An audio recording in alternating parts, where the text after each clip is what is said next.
Hello guys, this is going to be a different guide than usual because I'll keep it a stack. I don't really know how I should make these anymore, so let me know what you think because the weather is going to be different for sessions now. At least that's what I noticed after the update. And correct me if I'm wrong, I could be completely wrong, but that's what I noticed was that like track temps would be different from session to session. I think that was part of their update. So I'm not sure where to go from here because if I put a lap time down of a certain time, that doesn't really matter for any session except one of the same track temp.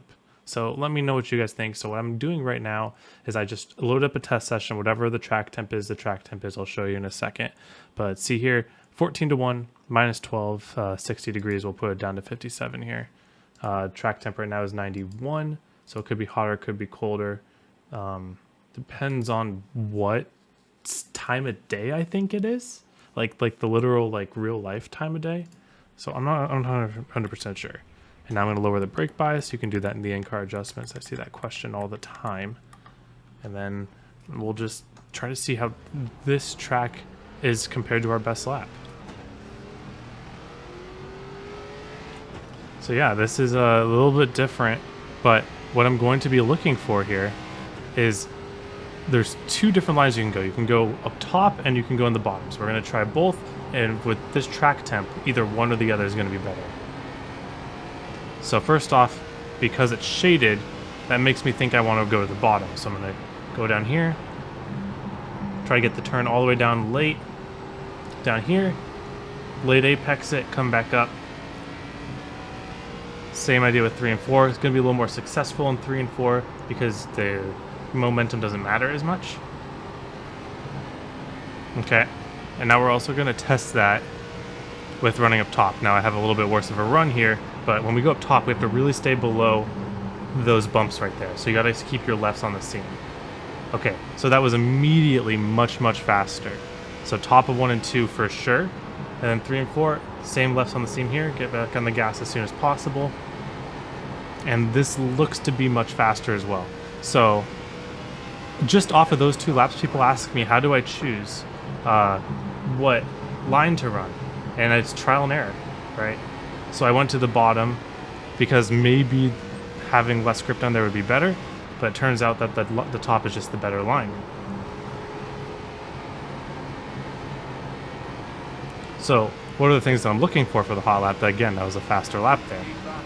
So again, I'm trying to aim at this seam right here, left side on the seam, brake until I kind of stick to the seam, then straight back to 70% throttle, and then straight off. Same idea with here, trail brake until I get to the seam, hold it till I stick, then back to 70%, hold that, then full throttle a little early because turn 4 can handle that a bit better. Let's go over that one more time.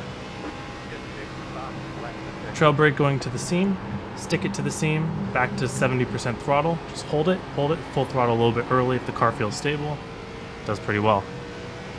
3 and 4, trail brake, get to the seam, early throttle because it's stuck to the seam a little early, try to full throttle, bring it up to the wall, very good lap as well. Now let's pretend we have a long run in mind here because I was just hot lapping there. Long run, try to brake early, aim at the bottom, try to throttle through the bottom. Yeah, it just loses too much time coming off the corner.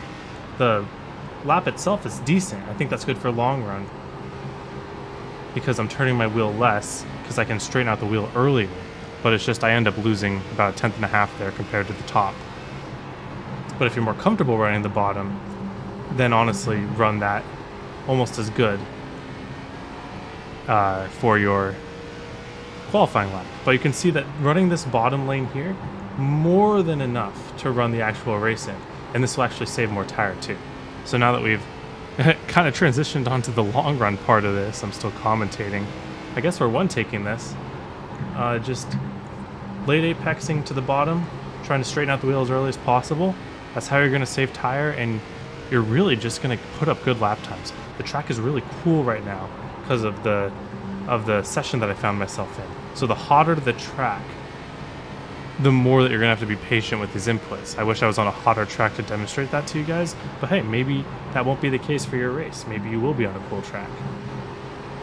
So I think what I'm going to do with these guys is just kind of go over what is necessary in order to succeed on both types of conditions on this track. And you can see here, now if I try to run the top, let's go to our session last lap here. Let's try to run the top here. Again, you gotta keep your lefts on the seam or else you're gonna hit nasty bumps. So it's fast, but it isn't that much faster. And I'm using a lot more tire being up here. Now this is a very good defensive line for late in the run, for sure. I gained a 10th there. 10th is not too bad at all. But is it worth not having tires 40 laps into the run? And it depends on what tire you're wearing out too. Sometimes on these cars they like to wear out the rear tire if they're getting loose, but you see how much I'm cranking the wheel to keep it up here? That's telling me that this is predominantly going to wear the right front tire. And when you're predominantly wearing the right front tire, the bottom should be the better line for the first half of the race at least. Also track dependent though, so that's going to be really huge for you guys now that we don't have like a set correct answer for these races. You got to be able to move around, experiment for yourself, and be flexible on which line you want to drive. Alright, let's take a look at the tires here. I don't think they're going to be too bad. I did hot lap for like the first 5 laps, so maybe they have a little bit of imbalance to them. Yeah, 96, so perfect. So running the bottom will really keep those tires in check. And then if you want to like make up positions, defend some positions, use up some tire, definitely the top can get you some lap time there. But anyways, let me know what you want to see out of these guides now that there's no singular correct answer to hot lap. But thank you all for watching. Hope you have a wonderful day, and I hope to see you all on the track.